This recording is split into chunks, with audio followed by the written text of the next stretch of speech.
So let me start with property plant and equipment का definition. Property plant and equipment tangible asset ही होगा.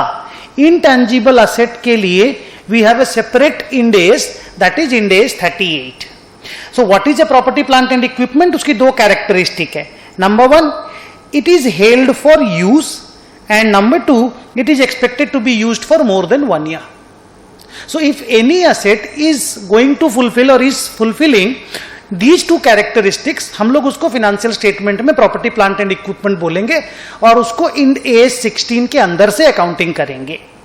Now when we say कि a property plant and equipment is a tangible asset that is held for use, तो वो use मतलब that is being used in the production process, या फिर that is being used for administrative purposes, या फिर even that is being used for rentals to others. मतलब अगर किसी एंटिटी का धंधा ये है कि वो अपनी असेट्स को दूसरों को भाड़ा पे दे करके यूज करता है, तो वो रेंटेड वाली असेट भी उसकी प्रॉपर्टी प्लांट एंड इक्विपमेंट में आएगी.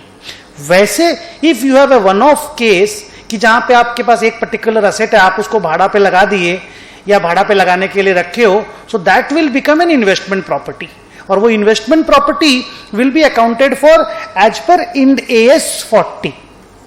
लेकिन अगर वो एक ऐसा असेट है या फिर अगर आपका रेंट पे लगाना ही धंधा है, then you will be using Ind accounting standard 16 for your accounting of property plant and equipment.